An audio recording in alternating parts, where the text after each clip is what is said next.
going to utilize that. As I said, obviously, we haven't seen it at all in OGA. We've seen, obviously, other regions play it in general. We've seen it show up a couple of times in Pro League as well, but the new point, the new utilization of it, how that's going to play into these guys' play styles, Thermite off the board straight away. I'm excited.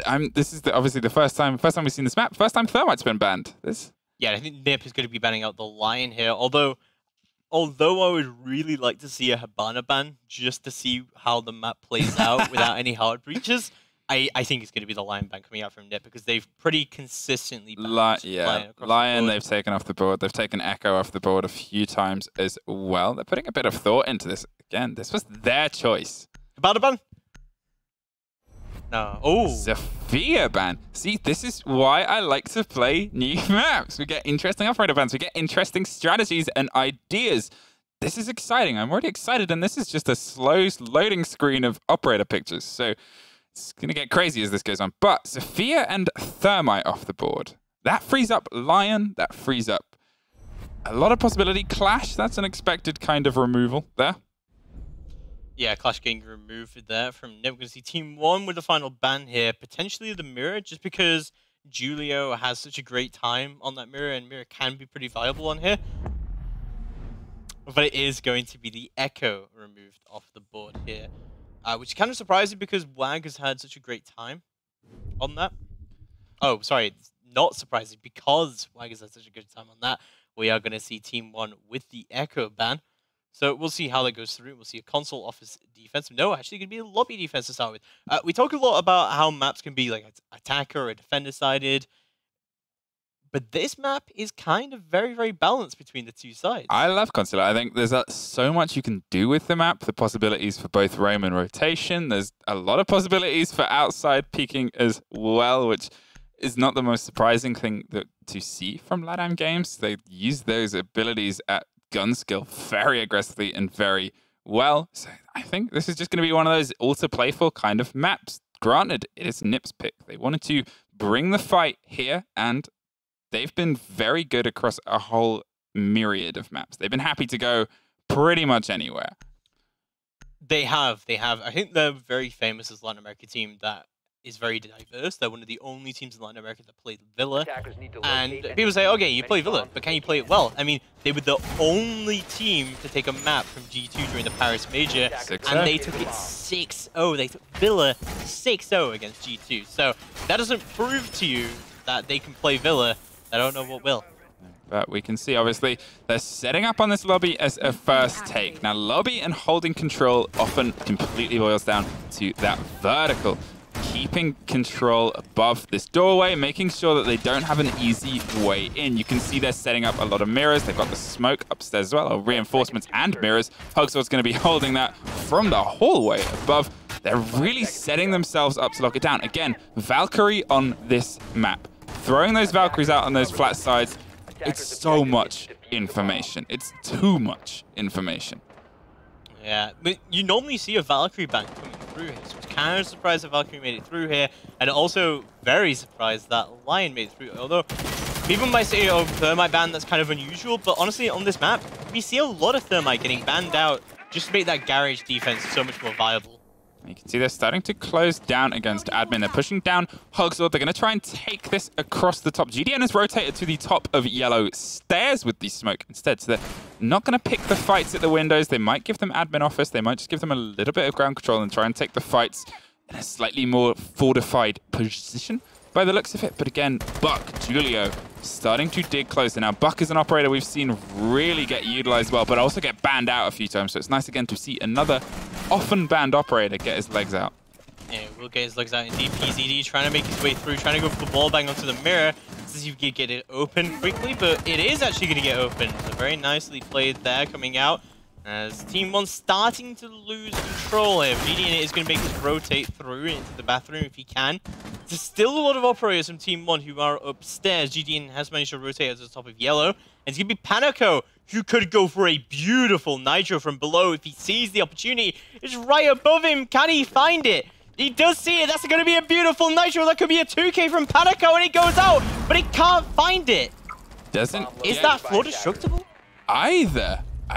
guess not. That was a perfect drop, but who knows what's stood in there. Ion shuts down PZD in the meantime, and that is the Ash off the board. And then iBlax finds Julio as well. That is the mute, though, down. Yeah, we'll see how he goes down. Wag going to move all the way through, goes and takes down Hugzord. It's a 1v4, though, all down to Wag on the Hibana. Does have Diffuser in hand, does have 3 X-Carrots as well as 3 stun grenades left remaining. Full push through, does take down Valkyrie as well as a 3v1. Not looking too bad for him, but it is still a 3v1. He's going to be able to take it out. iBlack's on a 1 HP in a dream. Flashbang going to go down, but oh, Wag is going to get peeked out. Still on full HP himself, though. There's a lot of potential, honestly, for Wag to still bring this in, but 35 seconds left to go. Everyone on Team 1 is like, okay, please desperately do not throw this away. We have this in the bag.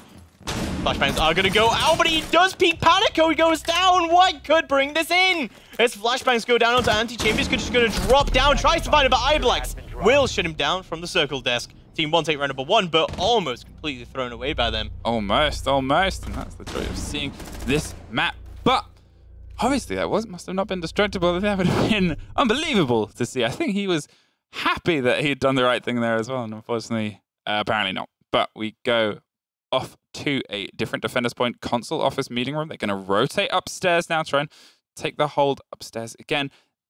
Oh no, in fact, they're going to do the opposite. They're going to head down to basement. They're going to go to cafe and garage. And the cafeteria garage makes a lot more sense here, especially with the thermite ban going through, especially with still having that mirror on the board. So I'm happy about this, and I'm wondering how Nip are going to take this. But the fact that there is Buck being brought here quite a lot from Nip, I feel like this could work fairly heavily into Nip's advantage. It kind of depends on how Team 1 play this and how aggressively they're going to play on the roam.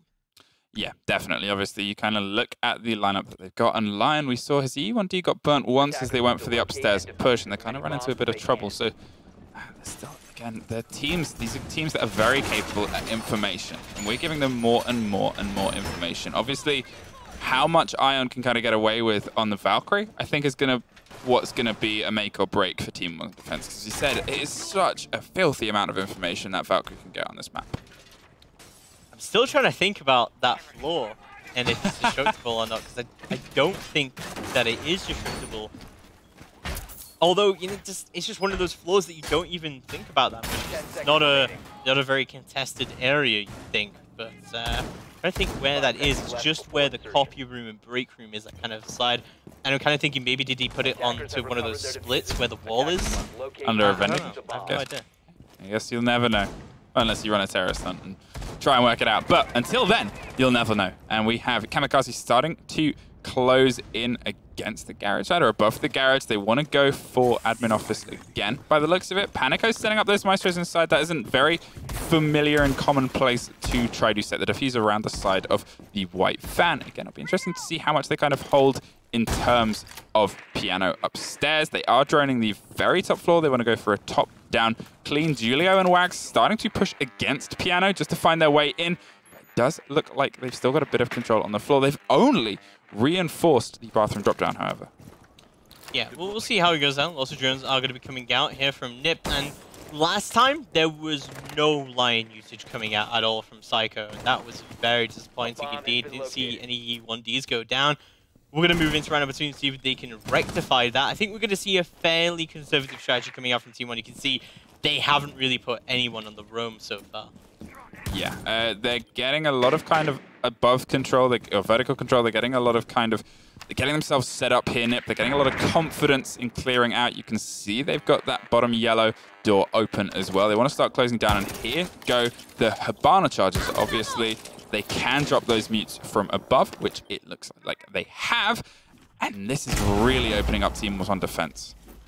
Yeah, and they will start to open up that garage very nicely. Lots of drones coming through from Nip, but Ion going to be on the roam as well as iBlack's up above now. Managed to rotate all the way through for that. Let's see how it goes for them.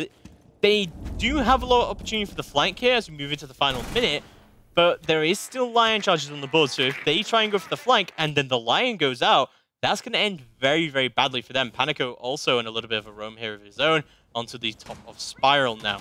That is the power of the EE1D. If you want to start getting those counter pushes and collapses on, and one of those goes off, it can just completely completely stun anything that you're attempting, and we still have 2 of those on the board. The good old globals. There goes the first one, though, so we're going to expect to see a bit of nip movement against the opening that they've put in. They're starting to put a bit of pressure in. iBlax finds Psycho, and Ion finds PZD, however.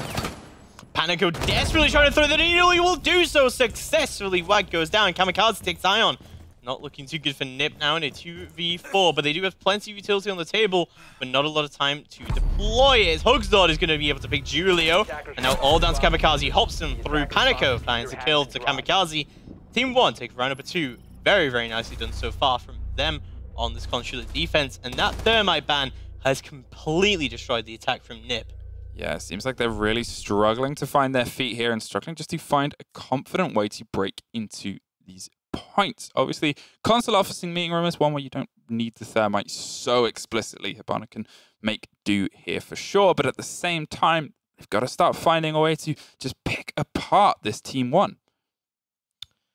I'm just thinking about how quickly that Nip can actually get into the site here, and a lot of the places are not good for them. Having a very small area to just jump in there, as opposed to having maybe panel 1 and 3 open on the garage, it's not good. And the thermite ban has definitely affected the attack here. I think a better thing to do when there's a thermite ban is just to ignore the garage entirely and push from the other side. But maybe they'll be expecting that, and you saw a lot of the roam game was definitely anticipating that kind of push into archives. We'll see.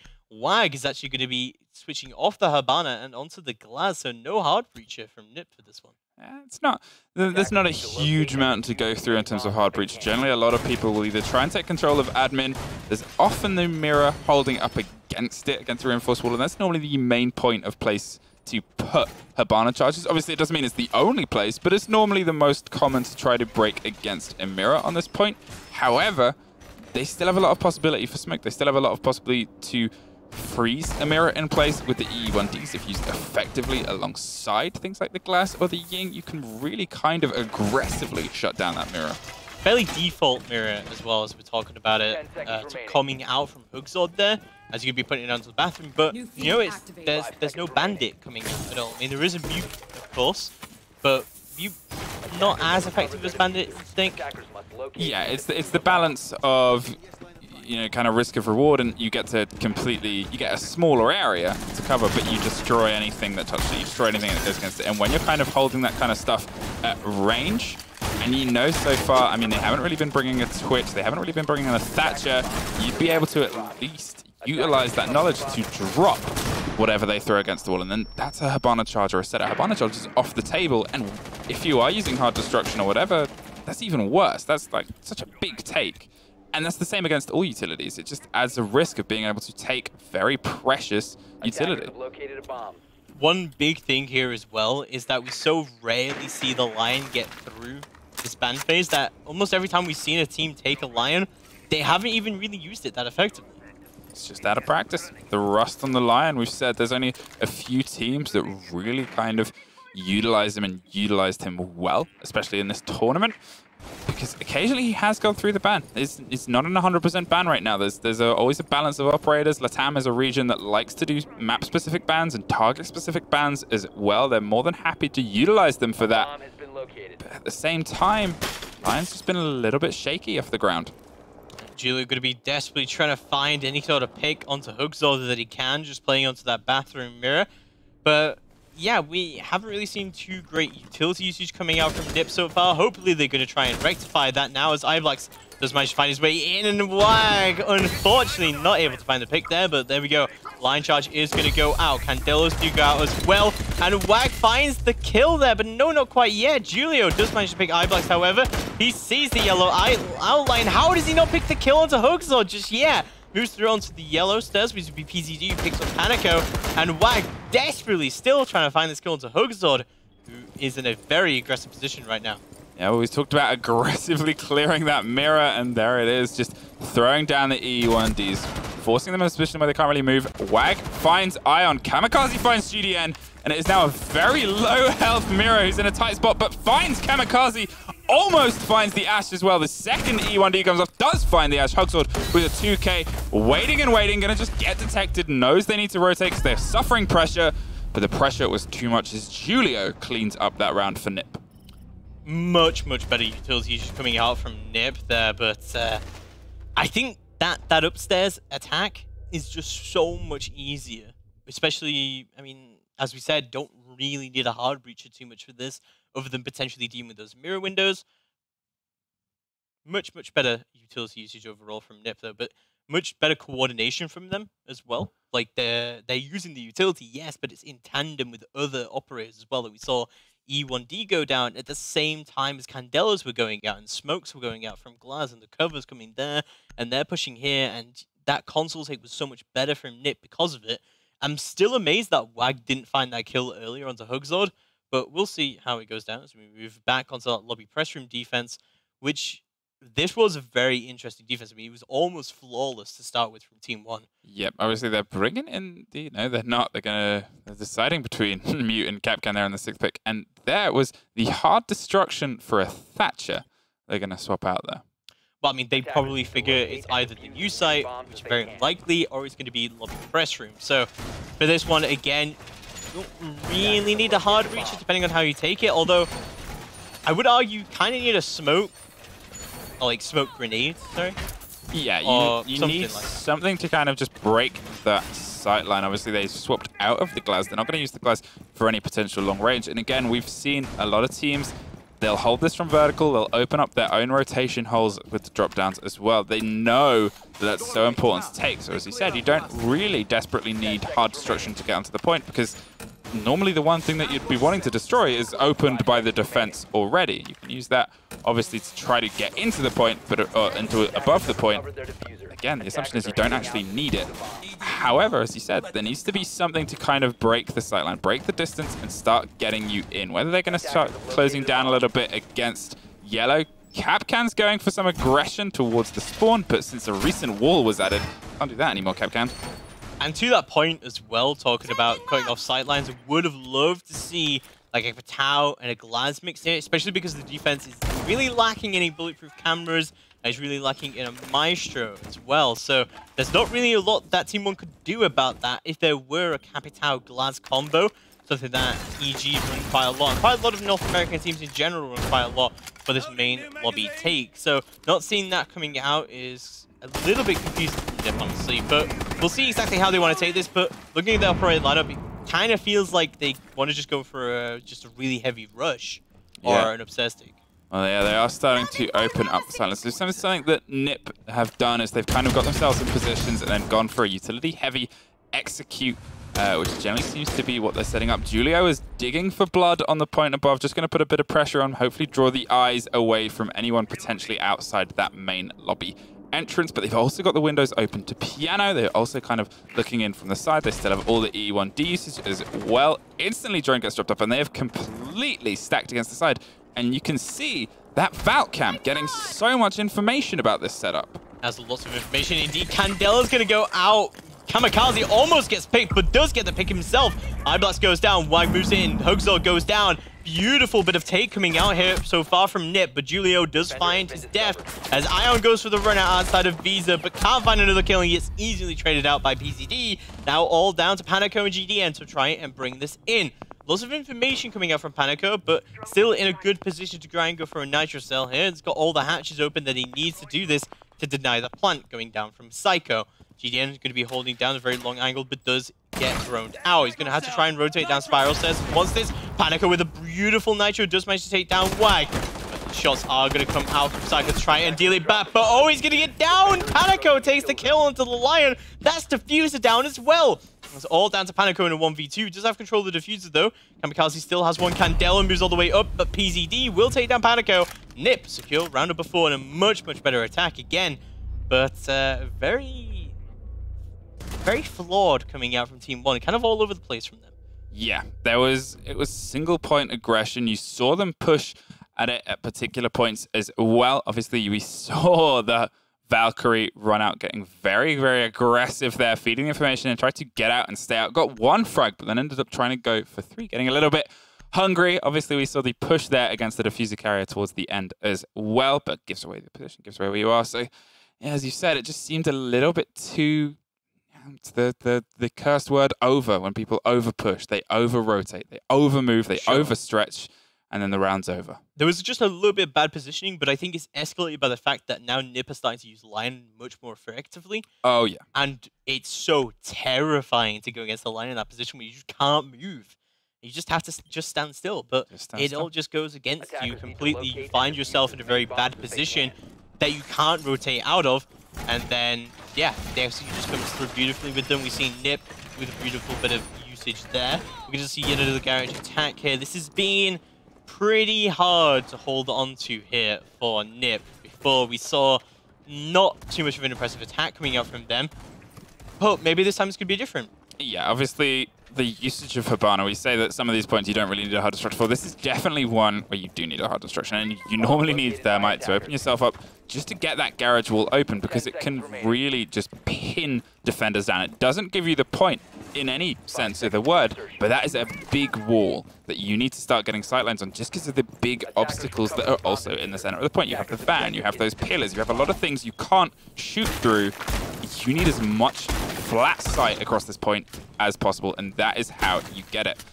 Hibana can open some of that up for sure. It's just obviously not quite as gratifying as having the Thermites. You still generally need that hard destruction there. At the same point, we saw them reinforce a few hatches, a few drop downs as well, and that's where this hard kind of trade goes in, because they're going for the reinforcements. They're not using them as rotations. They're not using them as anything more than just, we're locking this off. We're not going to let you have it that easily. But when you've still got that buck of Julio, you can start opening up some of that floor above in Piano. Yeah, you definitely can. The vertical play does start to come into play here quite a lot, especially on that downstairs side. But again, we are going to see Ion rotate back onto this roam. Iblax had a pretty much big success on this as well, rotating up yellow. But I think Nip are playing this a little bit more patiently, and they're not allowing any sort of flanks to come through. Team 1 still playing it fairly conservatively, though, yet again. Yep, so Hibana charge, the first set goes off. They did this the same. Obviously, that's quite an integral hatch to go. Again, it's about getting those sightlines. It's about getting the control of their movement and where the defenders can and can't go. And then you make them doubt. The defenders then are in a position where they go, well, can I rotate this without being caught out? Or am I in a bit of trouble here? Make them visible. And now, obviously, you can see Wag is setting up with the diffuser, going to try and open the rest that they can using those Hibana charges, but there is a minute 20 left. This is a lot of setup time, a lot of moving time. The execute becomes tighter. It needs to become tighter and tighter. The C4 gets thrown, doesn't get blown yet, which isn't the worst move, obviously, because they did move away from where it was. They're just going to keep it there. Utility is ready to go off if need be. The Maestro cam, however, does start going off, and there goes the E1D. Nitro is going to go out from Iblex, but he's not going to be able to find anything just yet. The E1D doing beautiful work here to try and get that entry coming out from Nip, but no kills going down either side just yet. Lots of gunfighting going down, though, as Julia will throw nades onto the site. Has beautiful control of Piano. Ion does start to go through for his flank and completes it. That Maestro cam still in Piano as well. Has so much control here. Julia going to be trying to shut him down on yellow. They know Ion's there. Candelas go out. E1D goes out. Psycho finds his way into the site, but goes quickly down to Panico. Not looking too good for Nip to try and close this out right now. Julio just cannot find a pick through this vertical play at all. Oh, he does not find the pick. What is that? Can't find it onto Panico. It's a 3v4, but oh, Ion takes down Wag. Beautiful plays coming out from Ion so far. 2v4. Nip finally find their first pick, but no Candelas, no good things in sight at all. Ion just drops down Kamikaze. 1v4, all down to Julio. Tries to push down Yellow, but there's absolutely no hope of this. Gets the exit frag to Panico finally, but Team 1 take round number 5 as Ion shuts down Julio. And Team 1 looking much better there on that final defense. But again, that garage defense much easier because of the lack of the thermite.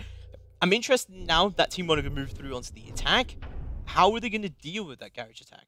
Yeah, obviously they took Thermite off the board, they took Echo off the board, and it's so pointless there. Thermite is in most teams' loadout for almost every single point, or almost every single point, and yet there are a few points where he is just so vital, and you just see how much more difficult that point becomes when he's taken off the board. And they know this, Nip. They're rolling here first. They're taking Cafe Garage first. They're going to set their tone. Yeah, they're going to set the tone indeed. Let's move through into round number 6. It's going to be the first attacking round coming out here from Team 1. And they're going to be bringing Lion and the Blitz. So the first time we're going to see the Blitz from Team 1 this series.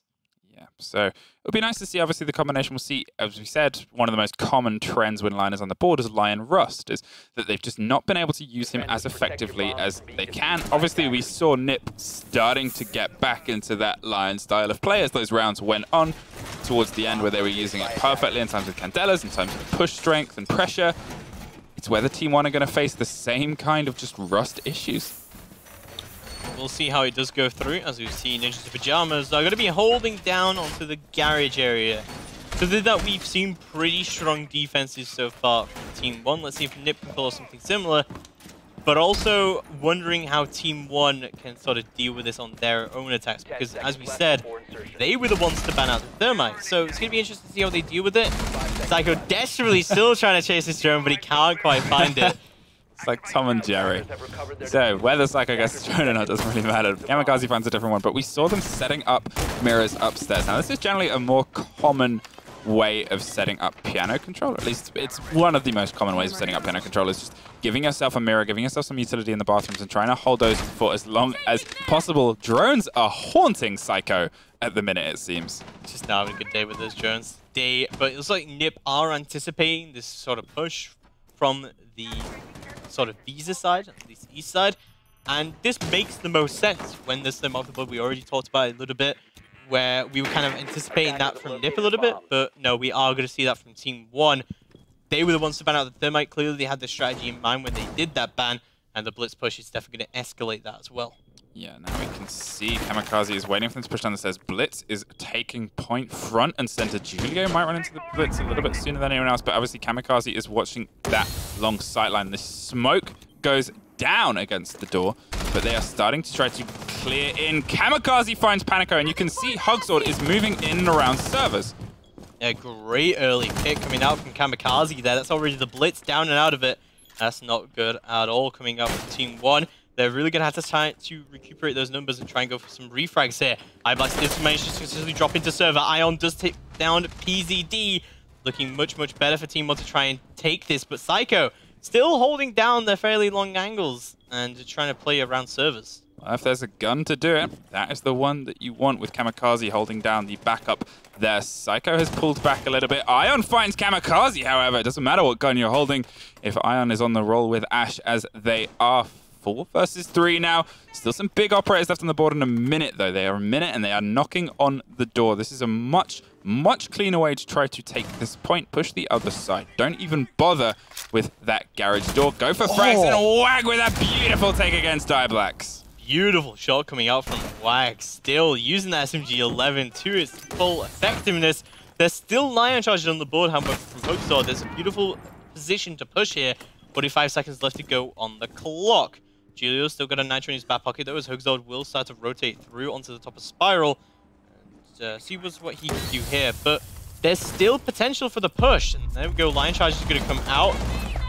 Hoaxor tries to push in. Flashbangs go out. Lots of flashbangs go out. Lots of utility coming out slowly, as Julio is just going to be holding down his prone angle.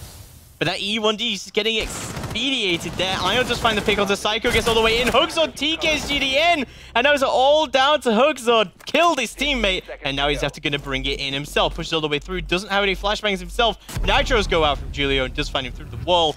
Ninjas in Pyjamas take round number 6 and equalize the scoreboard out 3-piece. You are curious what happened in the team kill on the other side. There, obviously, Ash pushed at the same time. They communicated a push, but it just seemed unfortunate, obviously, that they caught a teammate. It's never good. It's never good. You don't like to see it. Some would say you hate to see it.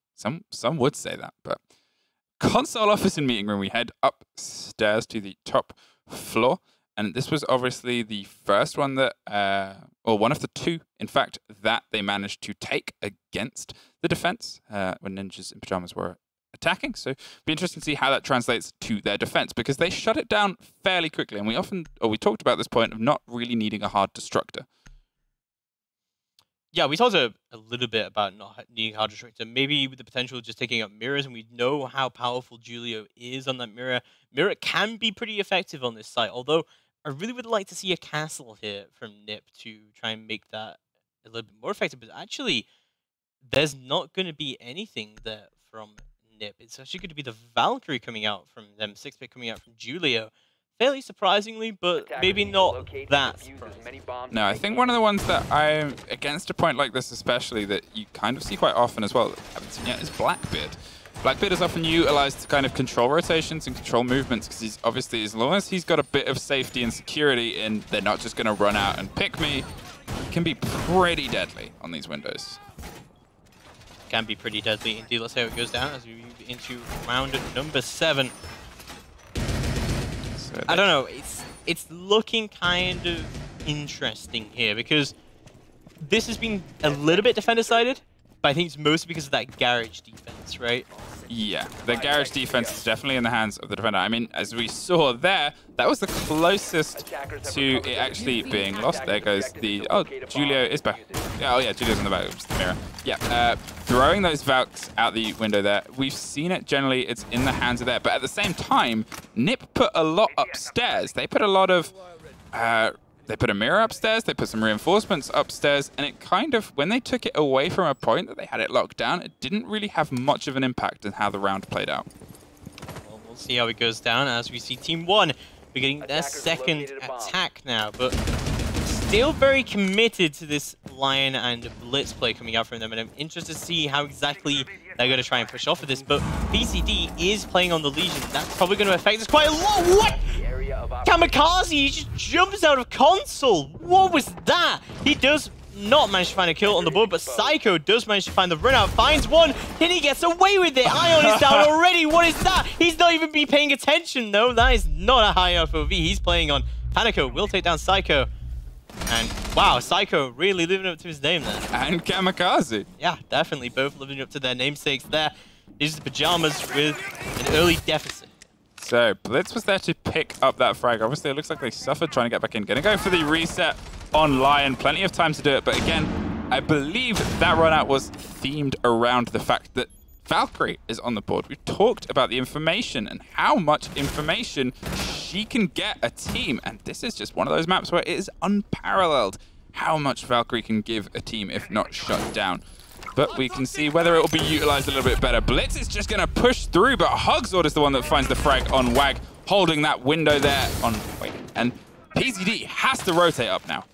Yeah, Julio going to try and get his way into the site. He hears the Blitz through the smoke, but can't quite see him. It's a 1v4 all down to Julio, but no, he gets found out through the smoke. Panico takes him down. Team 1 take their first successful attack.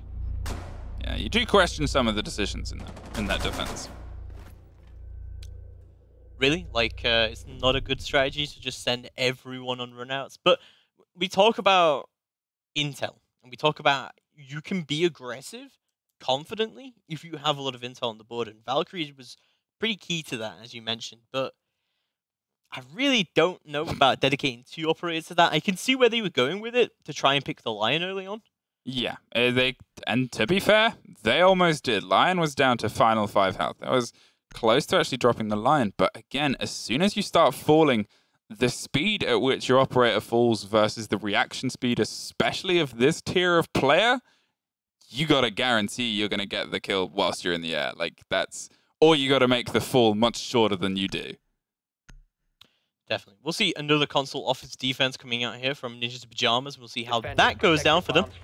But I don't know. It's been very interesting so far. Say that much coming out on this consulate. Yeah, I mean, we were... Consulate, obviously, we've only seen it once. It's not hugely preferred in the kind of LATAM playstyle in the LATAM region for whatever reason. They just generally... They tend to rotate towards other maps before they rotate.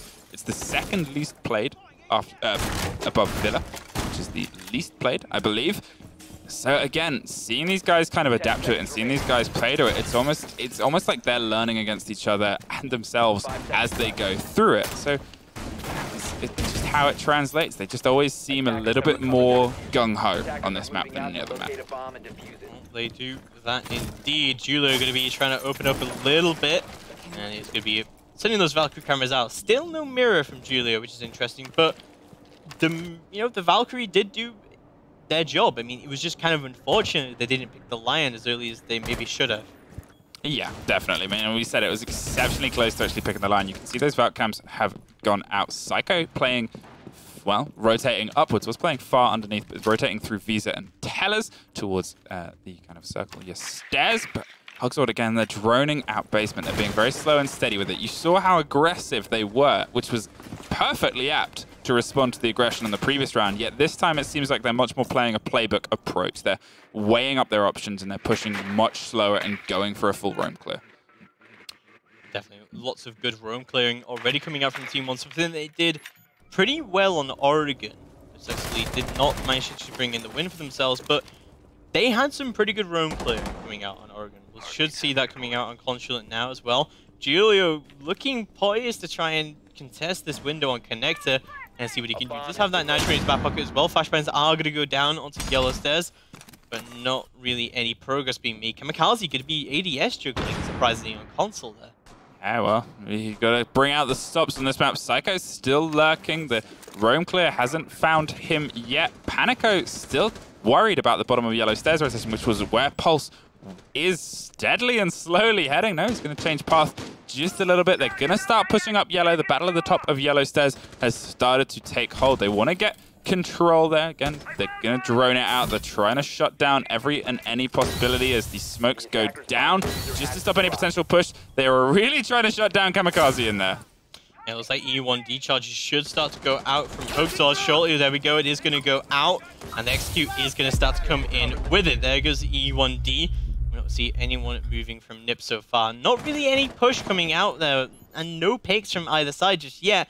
I think they're going to rely more on the blitz for this. Already smokes going out, and already huge utility being wasted here, but Ion is not going to waste any opportunity. Gets all the way up. He gets a double kill. Julio goes down, but Kamikaze finally picks Ion. But there comes the blitz. That's the freight train. Not looking too good. Panico is going to try and chase down Psycho here. Kamikaze picks Hugzord. That's already the line off the board. Well, you can see, you wonder how much Panico is putting towards the chase. Has realized maybe I shouldn't just do this with 20 seconds left. Psycho finds Panico, however. Maybe you should have put a little bit more into it as the pulse just turns around. iBlacks finds PZD. They've got to start putting pressure on the point. GDN pushes in, is inside with the diffuser, is putting it down. But there is the C4 from underneath to lock it off. Psycho with some pretty solid roam game there. Absolutely beautiful from Psycho, honestly. He honestly didn't even need to throw the C4. He could have just shot him. But yeah, very nicely played indeed coming out there from Psycho. We'll be able to bring it in for his team. And that is really the crux of that defense as well. Is if you cannot pull off the successful roam play, if you cannot find that pulse, it is not going to end very well. Pulse finds you. Yeah, Pulse will find you indeed. We'll see how the rest of this goes down as we move into round number 9. Just a couple of rounds away from NIP to take the series, or Team 1 to take this map, or to go into overtime yet again. I'll say, yeah, as if we compare this to the previous map, this is exactly the same stage we were at. It was a 4-4 at this exact point. Last time, obviously, then pulled into max OT as well, and it looks like we are heading in a similar direction. Cafe Garage, we've said that this is a point that they should arguably keep as the defenders. Thermite is off the board. It gives you so much more option. Here, obviously, they might have had a little bit of lady luck in their previous round of the team kill, but you never know. They might. We'll see if they decide to adopt any different ways of holding this, any methods, or if they're more happy with how it went. So, stats-wise for this site, it tends to be fairly 50-50.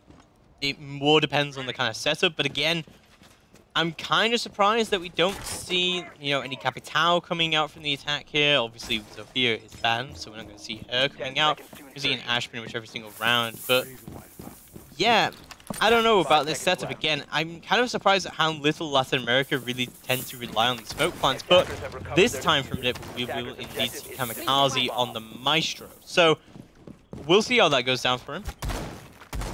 So obviously the Maestro is sitting out. The Maestro got picked off by the Ashe of Ion. And Ion we've seen as a phenomenal Ashe player. Has really been able to just get around the map, get control, and get kills when they matter. There's another joyous bugged out drone. But hey, well, Ubisoft, they start to close down. But they are just going to still keep setting up their drone. It's Panico's drone that is broken. It looks like just trying to get rid of it. Then welcome to Ubisoft.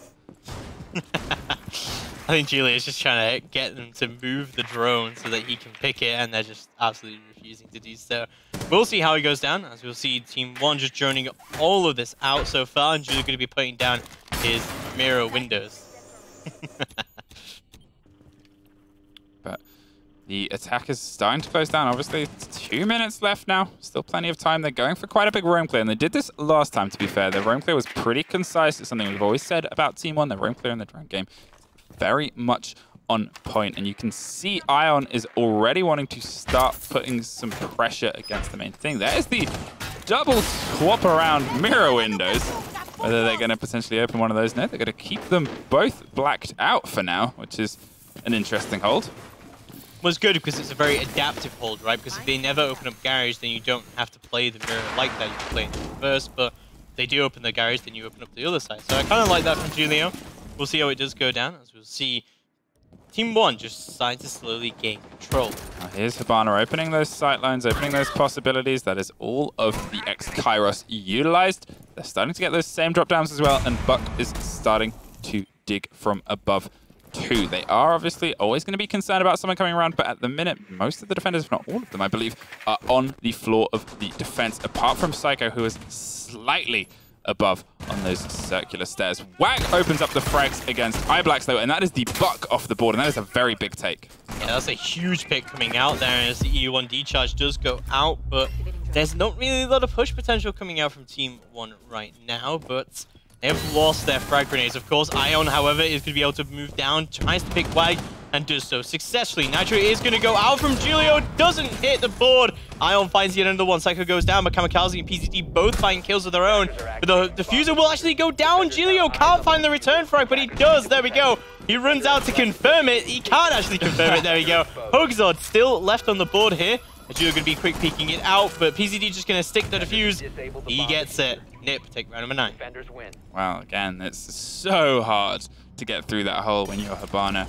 And they obviously got the diffuser down. They did very well. The first E1D wasn't utilized very well, and the cooldown timer meant they couldn't actually really use it in time for their second push as well. So they found themselves in a bit of a tight spot, and they just kind of went for it. They managed to get the diffuser down, but unfortunately lost a few of those trades inside the point. oNe's had such a great entry fragging ability so far, and if you're going to bring that Ash, you do really need to get the frags, and oNe's been able to do so, but the rest of Team 1 have not been able to really capitalize on those entries that oNe has been able to get for his team. So, kind of unfortunate coming out from him. We'll see how it goes down as we move into match point for Nip, just one round away from locking out the series and securing their place in the grand finals. Archives tell us. Archives tell us. First time we've seen it, obviously, in a while. It's the new point. This is the point that was added to try to make Consular obviously have a 4th point, be up to the same standard as all the other maps, and give yourselves, as defenders, more option in terms of point rotation. It is 2-floor hold as well. This I'm excited to see, because this is one that is still a very, very new point, and teams are very much developing that. We'll see how it goes down as we do move out into match point. Looking pretty good for Nip to try and bring this in. But yeah, as I said, this is the new site. This can be a bit of a throw-off, I think. Like, as in...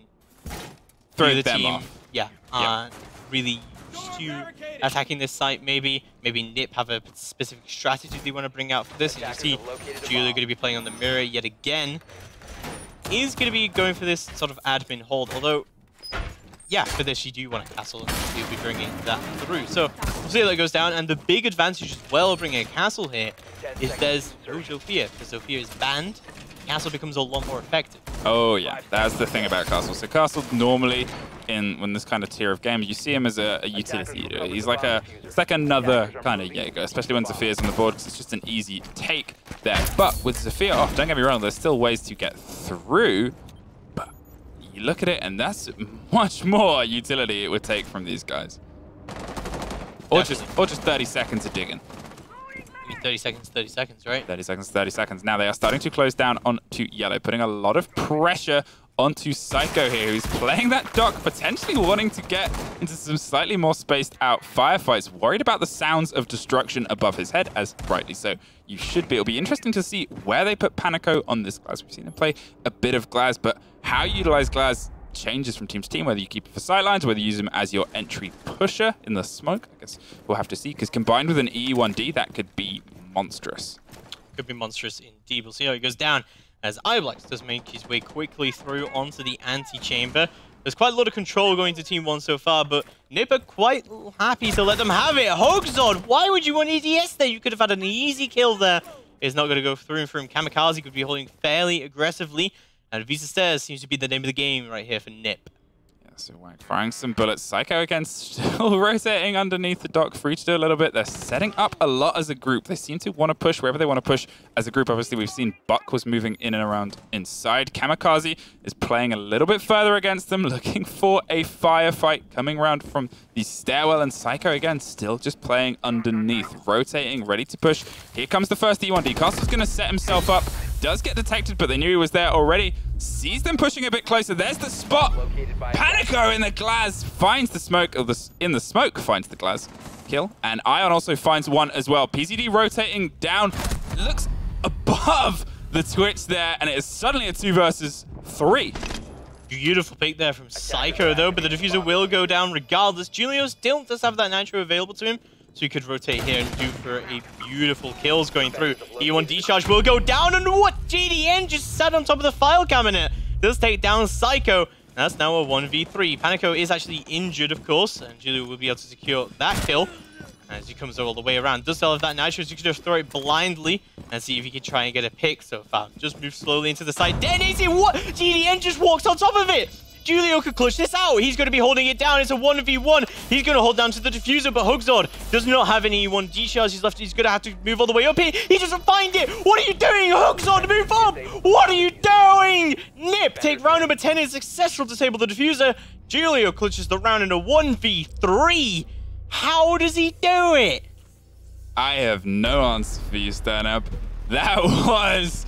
Wow, I bet the amount of sweat going down his brow there as he went for that defuse was unparalleled. A Lion is the one left alive. You stick out that defuse, you brave it. They had the information coming. You saw the spots going, and Lion just did not push the C4 from underneath as well.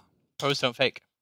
Pros don't fake. That was insanely lucky coming out from Julio there. The fact that GDN Watson's the site, although I think they actually had intel on the site, but we will see Ninjas in Pyjamas will successfully 2-0 Team 1 eSports yet again. Will knock them out of the bracket. Will end Team 1's spree. They will end in 3rd place. So still going home with a cash prize. Still going home with a cash prize. And they did very well. Obviously, the first one, it was a 6-3, 6-3. This time they went to an overtime, max overtime, and it's 6-4. Like, they showed up much more. They knocked a lot of big people out, including Team Liquid and Immortals. Team 1 did a big showing this tournament. Yeah, they did really well this tournament. Unfortunately, will fall short of the grand finals. Will finish in 3rd. It's going to be Ninjas in Pyjamas who move through into the grand finals. They go against FaZe Clan yet again on Monday, and that match we'll see you then for that one. I've been your host and caster, James Sterner-Parkinson. We're joined once again by the beautiful William Fluke Donaldson. We'll be back on Monday for the grand finals. It's going to be a best-of-5 game. FaZe Clan versus Ninjas in Pyjamas. See you then.